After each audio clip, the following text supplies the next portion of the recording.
네, 할렐루야. 오늘도 아침 8시부터 졸린 눈을 비비고 그런 하나님의 은혜를 사모하고 이 자리에 나오신 여러분을 축복합니다. 네, 우리 옆 사람 돌아오면서 축복합니다. 잘 오셨어요.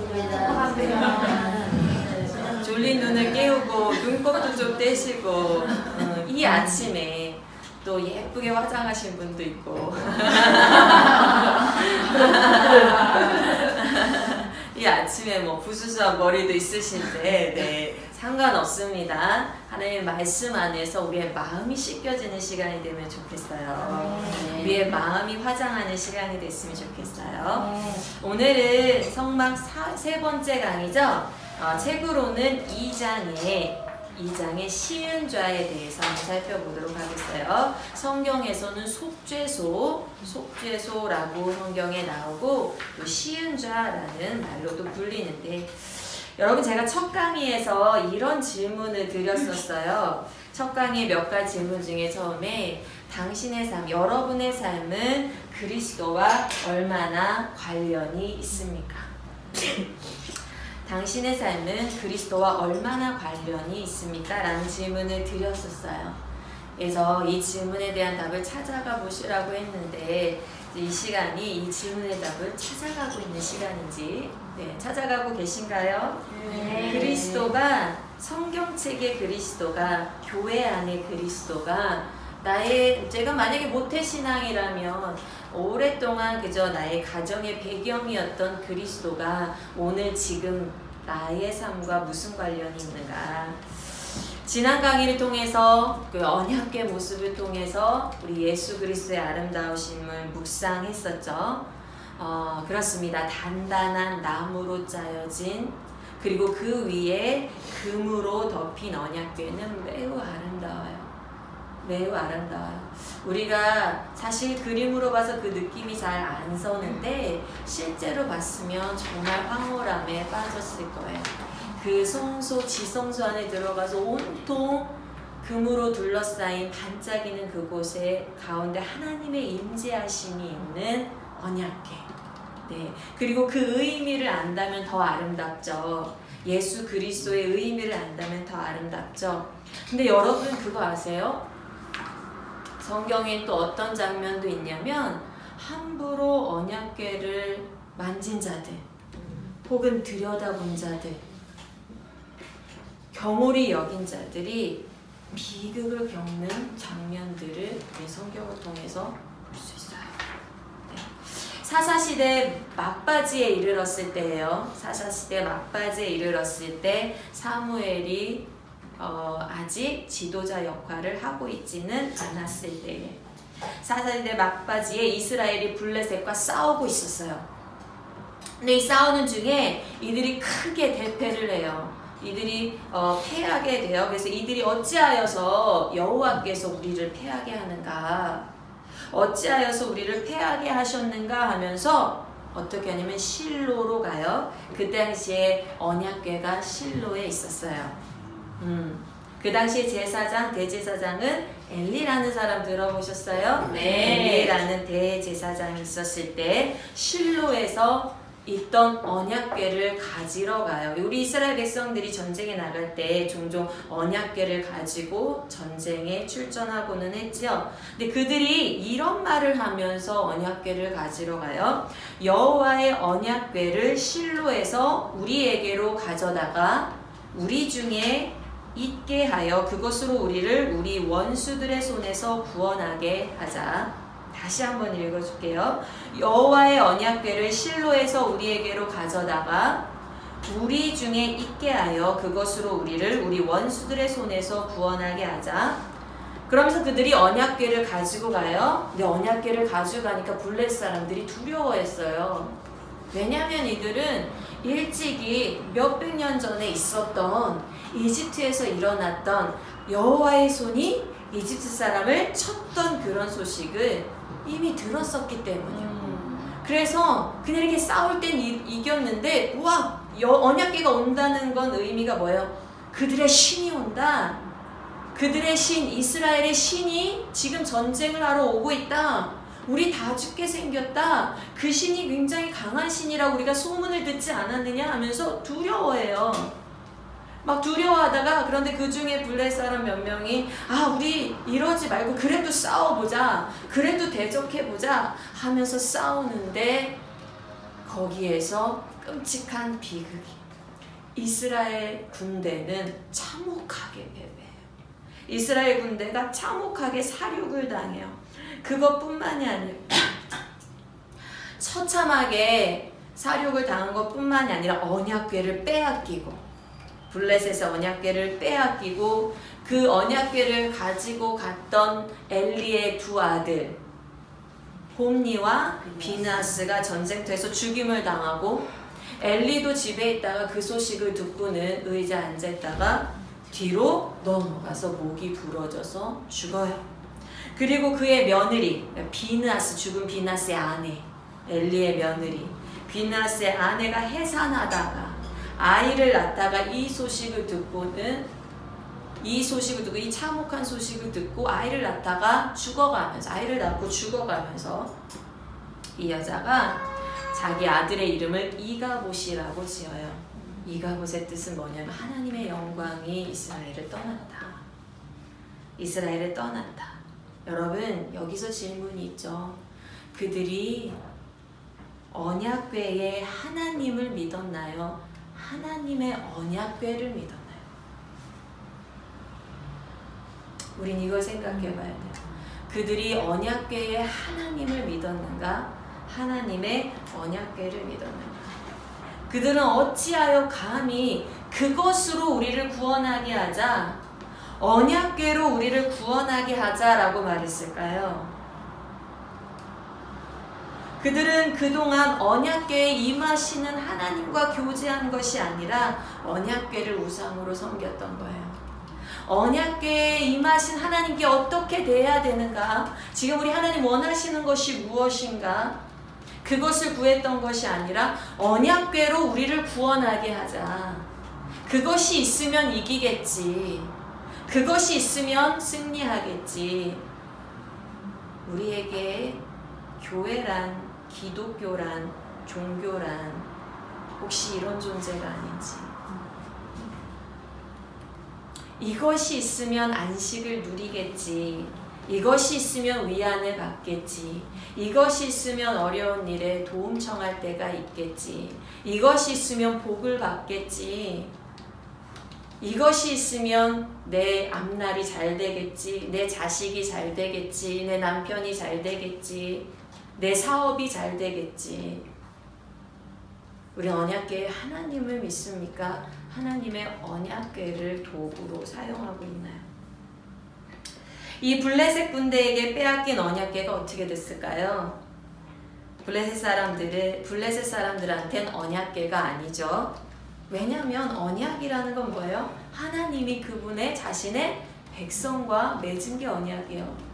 그래서 자신의 백성한테는 언약궤지만 이들한테는 그저 이스라엘의 하나님의 궤, 이스라엘의 하나님이라는 신의 궤일 뿐이에요. 그래서 이 언약궤를 가져다가 블레셋 사람들이 어떻게 하냐면 자기들의 신, 다곤이라는 자기들의 신, 아스돗이라는 마을에 있는 아스돗에 있는 그들의 신을 모신 신전에 다곤, 그때 당시에 다 우상을 만들었잖아요. 사람 모양으로. 이 다곤 신 옆에 이걸 둬요.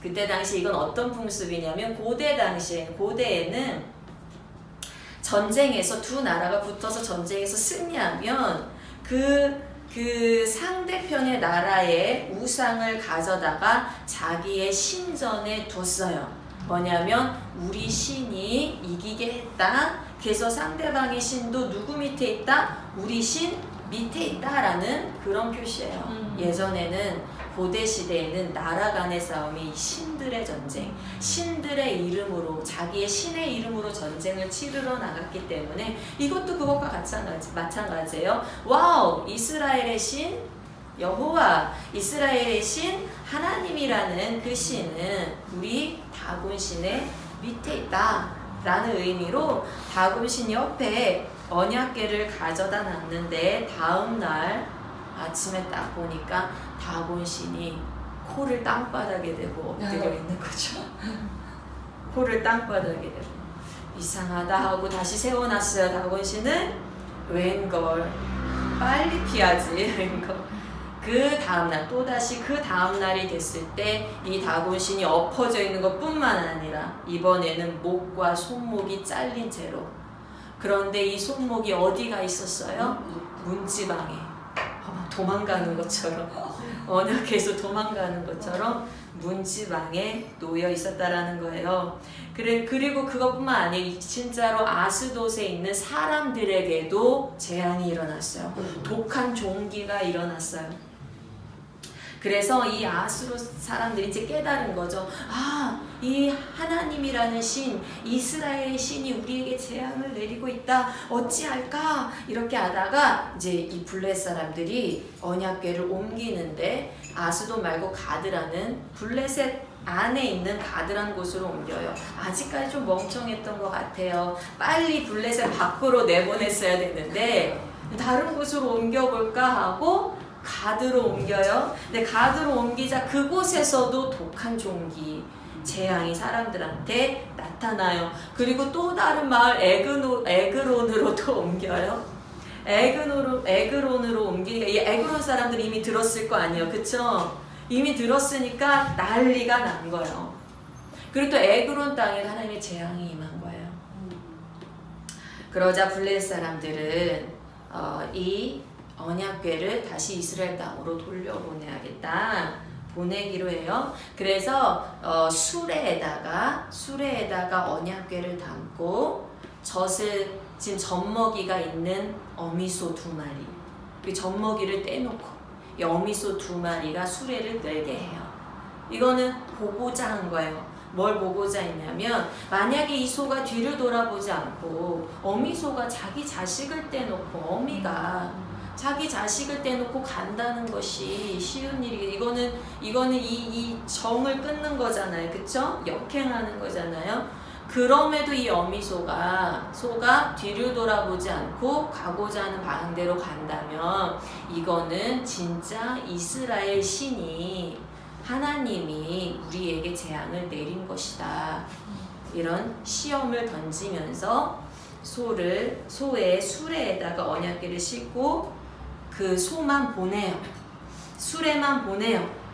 그래서 벳세메스라는 곳으로 보내요. 소가 뒤를 돌아보지 않고 벳세메스로 갔어요. 그래서 벳세메스로 언약궤가 도착했는데 글쎄 여기에서 또 사건이 일어나죠. 이 벳세메스 사람들이 뭐야 언약궤가 돌아왔어? 그런데 뭐를 했냐면 벳세메스 사람들이 그 언약궤에 대한 경외함 없이 언약궤 안을 들여다봐요. 여러분 알다시피 그 안에는 뭐가 있습니까? 돌판이 있죠. 십계명 돌판이 있죠. 성경은요 5만 70명이 죽었다고 기록해요. 이로 인해서 벳세메스 사람들은 기랏 여아림이라는 곳에서 기랏 여아림 사람들에게 와서 여호와의 궤를 옮겨가라 라고 청해요. 그래서 기랏 여아림 사람들이 와서 여호와의 궤를 옮겨갔어요. 그 여호와의 궤를 옮겨가서 아비나답의 집에 놔요. 그 아비나답의 집에서 여호와의 궤가 몇 년이 있었을까요? 20년이나 있었어요. 여호와의 궤가 거기에 20년이나. 후에 그렇게 시간이 흐르고 다윗이 왕이 됐죠. 다윗이 왕이 되고 이스라엘 왕이 되고 이 하나님의 궤를 언약궤를 예루살렘으로 옮겨오기로 해요. 다윗이 왕이 되고 한 일이 뭐예요? 다윗이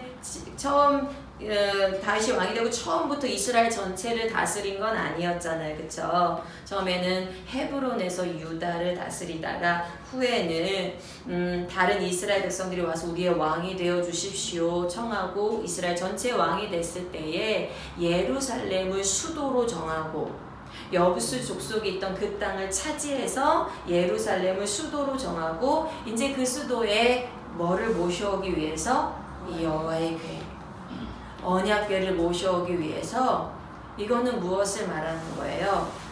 이제 이 나라, 이스라엘이란 이 땅은 누구의 나라다? 하나님의 나라다 라는 것을 선포하기 위해서 여호와의 예루살렘으로 옮겨오려고 했는데 1차 시도가 실패를 하죠. 다윗도 실패를 해요. 이 하나님의 궤를 새 수레, 새 거에 실었어요. 새 수레에 싣고 아비나답의 집에서 나올 때에 아비나답의 두 아들이 이 수레를 몰았어요. 그 두 아들 우사와 아효예요. 우사와 아효가 이 새 수레를 몰았는데, 그런데 이게 가다가 소들이 뛰노는 바람에 언약궤가 뭐하게 생긴 거예요? 떨어지게 생긴 거예요. 그래서 우사가 그 궤를 손으로 붙잡죠. 그래서 우사가 즉사를 해요. 표면적으로는 그 여호와의 궤는 절대 사람의 손으로 도움받지 않아요. 여호와의 궤는 절대 사람의 노력으로 도움받지 않아요. 표면적으로는 그런 거지만, 그러나 우리가 그 내부의 의미를 보면 어찌하여서 다윗은 하나님이 명하신 방법인 레위 자손이 어깨에 메고 오는 그 방법이 아니라 언약궤를 레위 자손이 자신의 어깨에 메고 오는 그 방법으로 언약궤를 옮긴 것이 아니라 새 수레에 싣게 했을까요? 어찌하여 다윗은 언약궤 앞에서, 하나님 앞에서 겸손하지 못하고 새 수레라는 화려함으로 치장하고 자기가 왕이 됐다는 자부함으로 왕됨을 자랑하려 했을까요?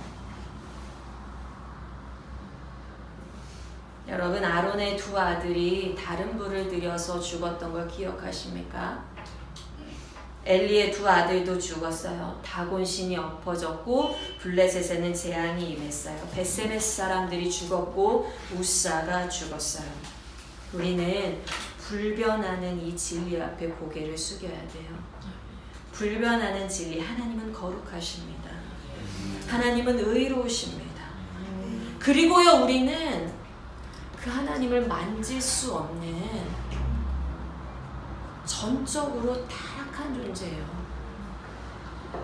그 하나님을 만질 수도, 그 하나님을 들여다볼 수도, 뭐가 있나 들여다볼 수도 없는 전적으로 타락한 죄인이에요. 거룩한 하나님을 대면할 수가 없어요. 여러분, 그걸 아셔야 돼요. 거룩한 하나님 볼 수도 없고, 감히 언약궤 안을 열어서 완전한 율법을 대면할 수도 없어요. 그게 우리의 문제예요. 그게 우리의 숙제예요. 어찌하여야 하나님 앞에 설 수 있습니까? 어찌하여야 언약궤 앞에 설 수 있습니까?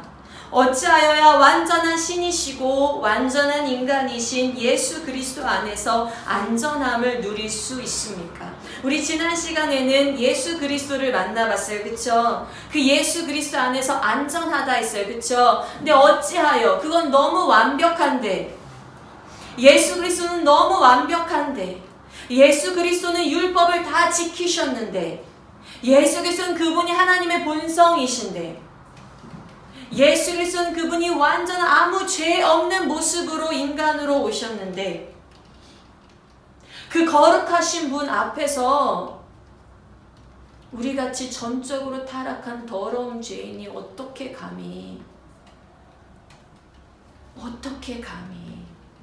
그 예수님 앞에 설 수가 있을까요? 그 언약궤 앞에 설 수가 있을까요?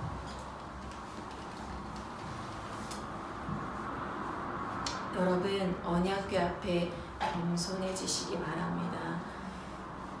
우리는 하나님의 자녀이기 이전에요. 우리는 하나님의 백성이기 이전에 본래 진노의 자식이요, 심판 가운데 있는 타락한 죄인입니다.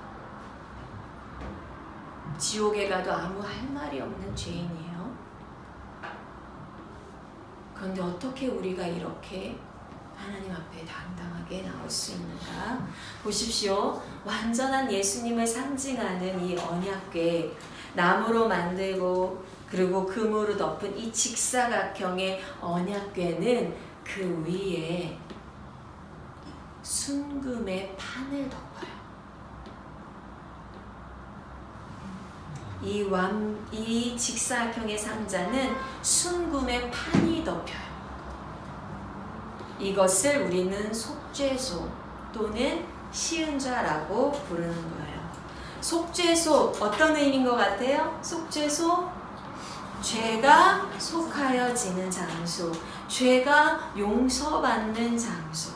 시은좌는 또 어떤 의미예요? 시은좌 은혜가 베풀어지는 장소, 그쵸? 은혜가 베풀어지는 자리라는 뜻이에요. 이 속죄소, 이 시은자는 1년에 한 번 대속죄일에 대제사장이 피를 가지고 들어가서 뿌렸던 곳이에요. 이 사진에 보면 이 두 천사 그룹이 보이죠? 그 그룹들 사이가 이 속죄소 위가 바로 1년에 한 번 대제사장이 피를 뿌린 자리예요. 그 언약궤 안에는 하나님의 율법이 있어요. 우리가 그 언약궤 안에 하나님의 율법을 맨눈으로 대면하면, 그 언약을 맨눈으로 대면하면 우리는 죽을 수밖에 없어요. 우리는 아담의 후손이기 때문에 아담을 따라서, 언약을 깬 아담을 따라서, 하나님의 율법을 깬 아담을 따라서 우리도 아담의 후손으로 하나님의 언약을 깬 자들이기 때문에 이 언약궤 안을 감히 들여다보고 그 율법을, 그 언약을 우리 눈으로 대면하면 우리는 타락한 죄인이라서 죽을 수밖에 없어요. 그런데 이 언약궤를 덮는 속죄소가 있다는 거예요. 이 언약궤를 덮는 속죄소, 이 시은자의 피가 뿌려질 때, 마치 6월절 날 이스라엘의 백성들의 그 집에 문설주에 피를 발랐을 때 죽음의 사자가, 하나님이 거기를 딱 보시고 피를 바른 집은 넘어가셨듯이 하나님께서는 피를 덮은 그 속죄소를 보시면서 그 속죄소를 통해서 우리를 바라보고 계셔요. 우리가 아담의 후손인 채로 하나님 앞에 서면, 아담의 후손인 채로 하나님 앞에 선다면 하나님은 우리를 내려다보실 때, 하늘에서 우리를 내려다보실 때 우리를 무엇 아래 있는 자로 보실 거냐면 죄 아래 있는 자.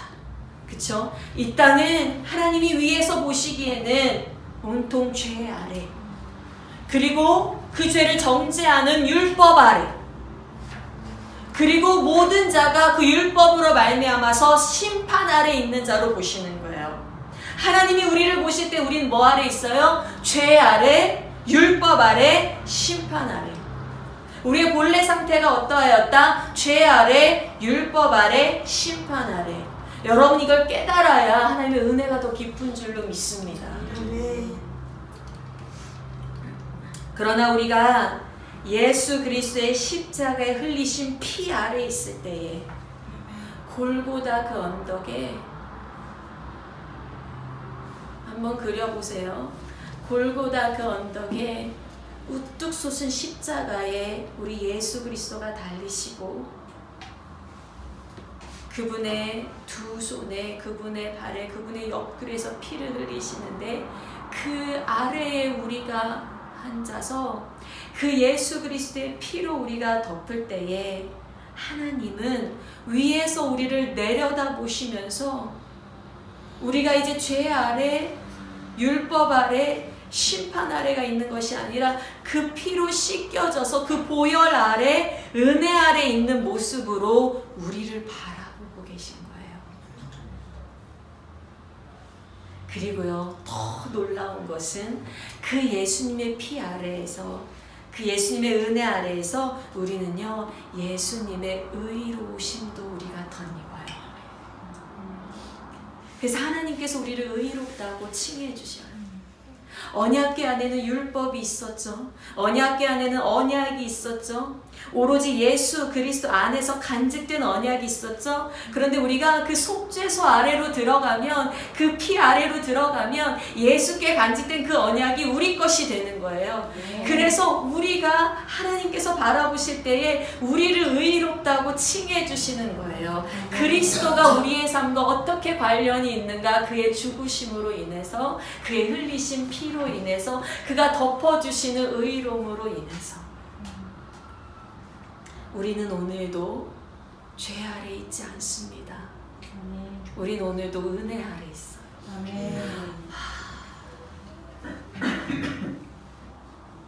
내가 이 예수님을 알지 못하면 내 걸어다니는 모든 삶이 하나님이 하늘에서 보시기에 하나님이 못 보실 것이 무엇이 있어요? 하나님, 내가 아무리 숨어 있어도, 내가 무슨 죄를 짓고 아무리 내가 방구석에 처박혀서 이불을 뒤집어 쓰고 있어도 사람들은 모를 거야. 내가 이렇다는 거. 사람들은 모를 거야 하면서 내가 그 캄캄한 밤, 그 방에 숨어 있어도 하나님은 다 보셔요. 하나님 보실 때 나는 죄덩어리예요. 하나님 보실 때 나는 심판받을 자예요. 그런데 예수를 알면 내가 어디를 다녀도 하나님 나를 보실 때 은혜 아래, 언약 아래 나를 의로운 자로.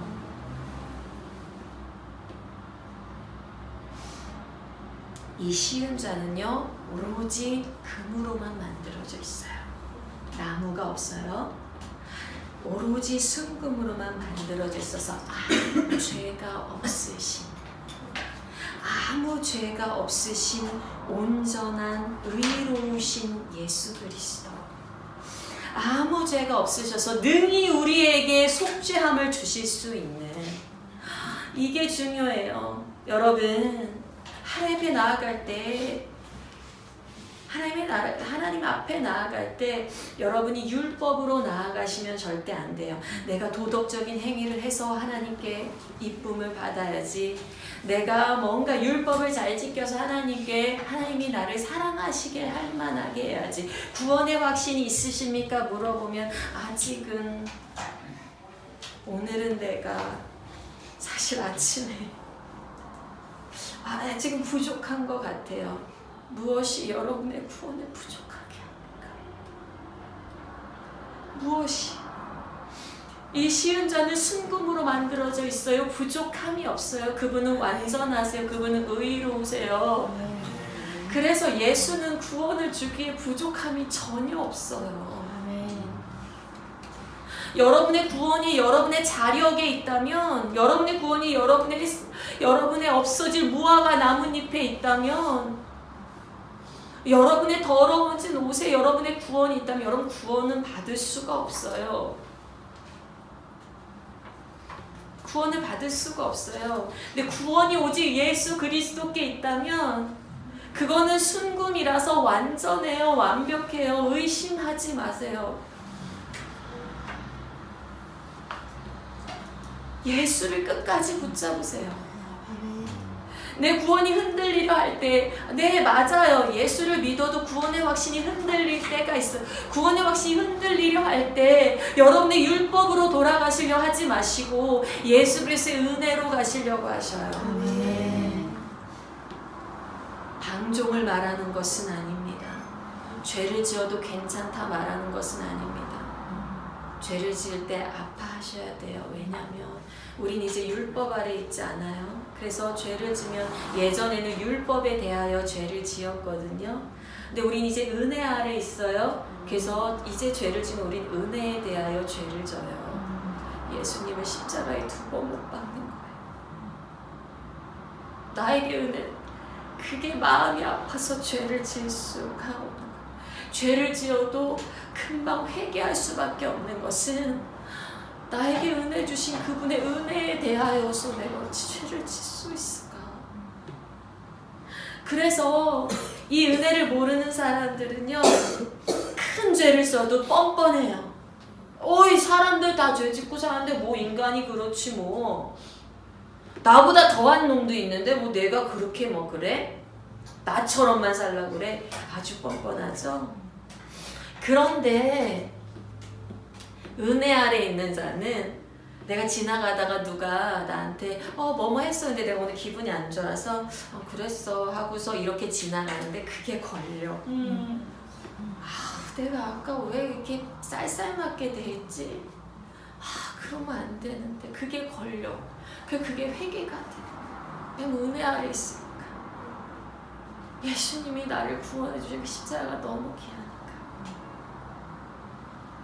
그게 그리스도인이 하나님 은혜 안에 사는 방법이에요. 온전히 의로우신 예수 그리스도. 무엇이 더 필요합니까? 베드로전서 3장 18절이 말합니다. 그리스도께서 단번에 죄를 위하여 죽으사 의인으로서, 그분이 의인으로서 불의한 자를 대신하셨으니 이는 우리를 하나님 앞으로 인도하려 하심이라. 그분이 의로우시다고 해서 우리 불의한 자를 대신하셔서 어떻게 하나님 앞에 설 수 있는가라는 질문. 어떻게 언약궤 앞에 설 수 있을까? 어떻게 그 의로우신 자 앞에 우리가 죽지 않고 설 수 있을까? 여기에 정답이 있는 거예요. 의로운 자가 불의한 자를 대신해서 죽으심으로 우리를 하나님 앞에 인도하려 하셨대요. 더 멋진 구절이 또 있지요. 히브리서 10장 19절에서 20절.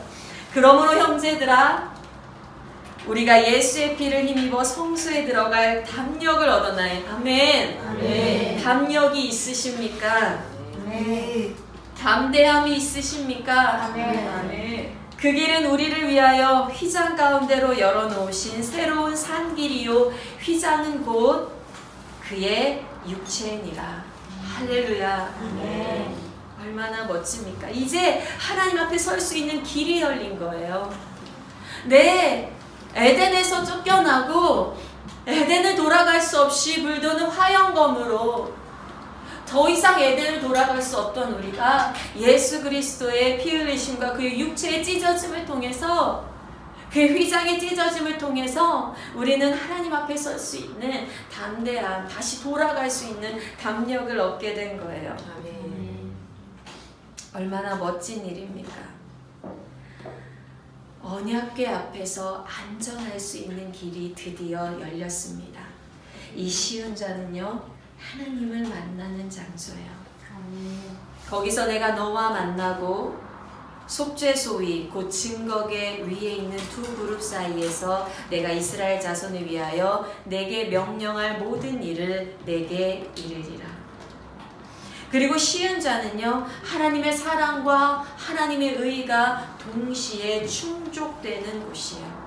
십자가는 우리를 용서하시는 하나님의 사랑이 드러났고요, 또 십자가는 우리의 죄를 심판하는 하나님의 의가 드러난 곳이에요. 십자가는요, 사랑과 의가 만나는 곳이에요.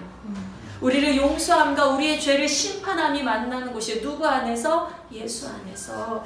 그래서 시편 85편 10절이 얘기하기를 인애와 진리가 같이 만나고 의와 화평이 서로 입맞추었으며. 또한 쉬운 자는 죄로 병든 우리의 영혼이 쉼을 얻는 곳이에요.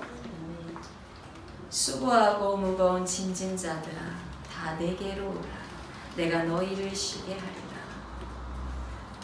여러분 잘 모르는 찬양일 거예요.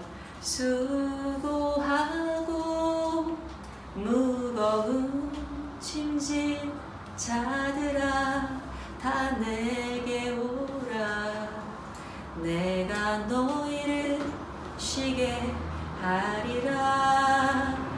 수고하고 무거운 짐진 자들아, 다 내게 오라. 내가 너희를 쉬게 하리라. 바로 이곳입니다. 쉬운 자. 수고하고 무거운 짐진 자들이 쉼을 얻을 수 있는 이 쉬운 자는요, 언약궤를 덮잖아요. 그쵸? 이 쉬운 자는 이 언약궤의 길이와 너비가 이 쉬운 자의 길이와 너비와 똑같아요. 이 시은자의 길이와 너비가 언약궤와 동일해요. 그래서 언약궤를 딱 덮을 만큼 딱 맞아요. 그런데 성경에 어디에도 두께는 얼마만큼으로 해라가 제시되어 있지 않아요. 성경에서 치수가 기록되어 있지 않은 것은 하나님의 측량할 수 없는 깊고 넓은 은혜, 무제한적인 무한한 은혜를 나타내요. 그러나 방금 말했듯이 길이와 너비는 언약궤에 딱 맞다고 했지요. 하나님의 그 무한한 은혜는, 하나님의 그 제한 없는 은혜는 언약궤, 즉 예수 그리스도 안에서 무한한 거예요. 예수 그리스도 안에 있는 자들은 누구든지, 예수 그리스도 안에 있는 자들은 그가 니고데모든지 사마리아 여인이든지, 심지어 예수님 오른편에 못 박힌 죄수까지도 예수 그리스도 안에 있는 자들은 누구든지 덮어줄 수 있는 충분히 넓은, 충분히 긴 시은자예요. 근데 여러분 아시기를 바랍니다. 예수 그리스도 밖에 있는 자에는 그날의 진노가 임할 것입니다. 예수 그리스도 밖에 있는 자에는 아무리 숨어도 하나님이 그 숨은 자를 찾아내서 심판하실 것입니다. 이 세상에 숨을 곳이 없을 거예요. 출애굽기 25장 18절에서 20절입니다. 금으로 그룹 둘을 속죄소 두 끝에 쳐서 만들되 한 그룹은 이 끝에 또 한 그룹은 저 끝에 곧 속죄소 두 끝에 속죄소와 한 덩이로 연결할지며 그룹들은 그 날개를 높이 펴서 오타가 났네요. 높이 펴서 그 날개로 속죄소를 덮으며 그 얼굴을 서고 대하여 속죄소를 향하게 하고. 네. 여러분 이 시은좌라는 이 덮개는요, 그 위에 그룹들, 천사란, 그룹은 그룹이 아니에요. GROUP가 아니에요. 이 그룹이라는 천사 이름이에요. 이 천사를 한 덩이로 쳐서 붙여서 만들었어요. 그러니까 시은좌라는 거는 그냥 이 판 덮개만 있는 게 아니라 이 덮개 위에 천사가 붙어있는 형태로 만들었어요. 붙어있는 형태로, 아시겠죠? 네, 그래서 그런데 이 그룹들은요, 틀을 만들어, 우리가 보통 어떤 상을 만들 때 틀을 만들어서 거기다 석고를 붓거나 금을 붓거나 뭐 은을 붓거나 해서 틀에서 만들잖아요. 본을 떠서. 그런데 이 시은자의 그룹들은 본 떠서 만든 게 아니에요. 손으로 쳐서 만든. 그러니까 망치 같은 것을 들고 금을 쳐가지고 모양을 만든 거예요. 와, 하나님이 부살렐과 오홀리압에게 주신 지혜가 얼마나 놀라운 지혜였을까요? 쳐서 이거를 천사들을 만들게 했다니. 아, 우리가 하나님의 일을 할 때 이런 지혜가 부어지는 거예요. 그런데 여러분 성경에서 치는 것은 고난을 의미하는 거예요. 천사들이 고난받을 일이 있는가? 천사들이, 여러분 성경에 죄인 한 사람이 회개하는 것이 천사들에게 기쁨이 된다라고 누가복음에 나와 있어요. 죄인 한 사람 회개하는 것이 천사들에게 기쁨이 된다면 한 영혼이 타락의 길을 가게 되는 것은 슬픔이 되지 않을까요? 그렇죠? 천사들이 죄인 한 명이 돌아오는 것이 기뻐서 뛰고 있다면 한 명이 타락의 길을 가는 건 또 얼마나 슬퍼할까요? 그리고 그 천사들의 주인, 그들의 주인 예수 그리스도가 골고다 언덕에서 십자가에 죽어가는 동안에 천사들은 또 그것을 보면서 얼마나 괴로웠을까요? 그렇죠? 자신들은 아무것도 할 수가 없어. 하나님이 아무것도 하지 말라고 했어. 그래서 예수가 죽는 걸 그냥 지켜만 보고 있어야 돼. 이 천사들이 얼마나 괴로웠을까. 이 그룹들은 하나님의 영광과 하나님의 거룩을 수호하는 천사들이에요. 이 그룹의 역할들이 하나님의 영광과 거룩을 수호해요. 그래서 성경에 보면, 구약에 보면 거룩하다 거룩하다 라고 외치는 장면들, 그렇죠? 그룹들이 거룩하다 라고 외치는 장면들을 환상 가운데 나오는 장면들을 볼 수가 있어요. 이 그룹들이 속죄소 위에서 마주해서 날개로 속죄소를 덮어요. 그 그룹들 사이가 바로 하나님의 영광이 임하는 자리예요. 하나님이 내가 임한다, 내가 여기서 너희를 만나줄게 할 때 하나님의 영광이 그 위에 임했던 곳이에요. 그런데 거기서 이 그룹들이 하나님의 여호와의 영광을 수호하고 사모하는 이 그룹들이 얼마나 놀라운 집중력으로, 얼마나 한결같은 초점으로 하나님의 영광을 바라보고 있는지 이 속죄소 위의 두 그룹들이 보여주고 있어요. 한결같은 초점. 이들도 하나님의 구원의 뜻을 알기 원해서 한결같은 관심으로 이곳을 바라보고 있어요. 여러분들이 시간이 되실 때에 돌아가셔서 이 책에 나온 성경 구절들을 살펴보시기를 원해요. 베드로전서 1장 10절에서 12절 같은 이런 말씀들을 살펴보세요. 놀랄 거예요. 여러분들이 관심을 잘 안 가진 구절들이었을 거예요. 거기에는 천사들도 그날을 살펴보기 원한다. 천사들도 그날을 알기 원한다. 어떤 날? 구원의 날. 하나님께서 자기 백성을 구원하신 그 구원 계획이 어떻게 이루어지나를 천사들도 살펴보기를 원한대요. 천사들도 살펴보고 그날을 기다리고 있대요. 하물며 그 구원의 영광에 직접 동참된 우리는요. 와, 그렇지 않아요? 거기에 직접 수혜자인 우리는, 그 구원을 직접 받은 천사들 이를 보면 얼마나 부럽겠어. 야, 우리는 그래봤자 수종 드는 자들인데, 우리는 그래봤자 섬기는 자들이, 우린 그래봤자 그냥 그 하나님 옆에서 섬기는 종들인데 너희는 자녀가 될 수가 있어? 너희는 그분의 자녀가 될 수가 있어? 너희는 세상을 다스리는 자가 될 수가 있어? 너희는 예수를 따라서 그분의 유업을, 하나님 나라 유업을 받을 자들이야? 우와, 우리를 그렇게 바라보는 거야. 그리고 그날이 오기를 기대하고 있는 거야. 그날을 알고 싶어 하는 거야. 근데 우리는 그날을 알고 싶어 해요, 여러분. 우리는 그날이 막 궁금해서 막 미치고 막 죽겠어요, 막. 하나님 그날을 보든지 내가 죽든지 날 빨리 데려가셔서 천국을 빨리 보게 하든지, 아니 그날이 빨리만 오게 하든지, 하나님 한 영혼이 돌아오는 것을 빨리 보게 하든지, 하나님 이 세상이 회복되는 것을 빨리 보게 하든지. 내가 보고 싶어서 미치겠어요. 우리는 그래요?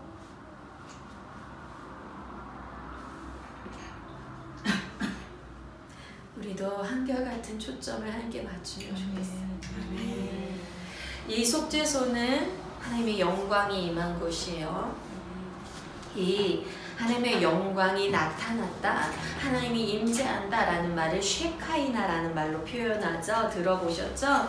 성경에는 없는 말인데, 성경에는 없는 말이고 히브리어인데 쉐카이라는 말, 쉐카이나 영광이겠는데 하나님의 영광이 나타났다는 뜻이에요. 임재했다는 말이에요.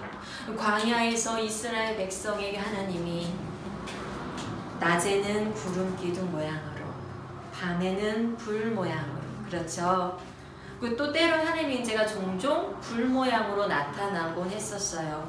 그리고 하나님의 영광이 필요할 때는 지성소에서뿐만 아니라 다른 곳에서, 지성소 밖에서도 하나님의 영광이 나타나곤 했었어요. 근데 마침내 이 남유다가 바벨론에게 멸망하고, 그 남유다 사람들이, 이스라엘 사람들이 바벨론으로 포로로 잡혀갔을 때 하나님께서 그 포로로 잡혀간 자들 중에서, 바벨론에서 포로 생활을 하고 있는 자들 중에서 에스겔을 부르시는데, 이 에스겔을, 하루는 이 에스겔을 환상 가운데 예루살렘으로 데리고 나셔요. 예루살렘을 데리고, 에스겔을 데리고 예루살렘으로 데리고 가시는데, 에스겔이 환상 가운데 하나님의 성전을 봐요. 그런데 성전에서 아주 끔찍한 장면을 봐요. 성전의 북쪽에 막 구멍을 안을 들여봤더니 그 안에 비밀문이 있는데, 비밀문을 열어봤더니 온갖 각종 신들에게 우상을 숭배하고 있는 장로들을 보게 된 거예요. 종교 지도자들을 보게 된 거예요. 성전 뜰에서 온갖 우상을 숭배하는 여인들을 보게 되는 거예요. 그 성전에서, 성전 밖도 아니고 성전에서 우상을 숭배하는, 성전에서 하나님이 여호와가 아니라 다른 것을 의지하고 있는, 신뢰하고 있는 사람들의 모습을 목격한 거예요. 왜 성전이었을까? 이들은 성전의 하나님을 섬긴 걸까요? 하나님의 성전을 섬긴 걸까요? 그 가운데 그룹 사이에, 우리 하나님은 어디 사이에? 그룹들 사이에, 이 속죄소에 머물러 있었던 하나님의 영광이 올라가요. 그리고 그것이 성전 문지방으로 옮겨가요. 그리고 다시 성전 문지방에서 떠나서 다시 성전 동문에 머물렀다가, 거길 떠나서 예루살렘 성읍 가운데 머물렀다가, 거기서도 떠나서 성읍 동쪽산에 있다가, 거기서 환상이 끝나고 에스겔을 다시 갈대아로, 다시 바벨론 땅으로 데려다 놓고 하나님의 영광이 떠나는 것으로 환상이 끝나요. 그 뒤로 예수님이 오시기까지 이스라엘에는 하나님의 영광이 나타났다는 대목이 없어요. 그런데 한밤에 한 아들이 태어났는데, 강보에 쌓이고 그 위에 뉘었을 때에 저 밖들에서 자기 양떼를 지키던 목자들에게 주의 사자가 곁에 서고 성경이 말하기를 주의 영광이 두루 비추었다. 그 500년 전에 떠났던 하나님의 영광이 이제 한 아들 가운데 임재하고, 그리고 33년간 이 땅 가운데에 하나님의 영광이 예수 그리스도 안에 임재해요. 그리고 예수 그리스도를 통해서 세상에 비춰져요. 이 하나님의 영광의 광채이신, 히브리서에서 말하기를 하나님의 영광의 광채시다. 하나님의 영광의 광채이신 예수 그리스도가 십자가에 달리시고 죽은 자 가운데서 살아나신 후에 40일 후에 부활하시고, 40일 후에 성읍의 동편산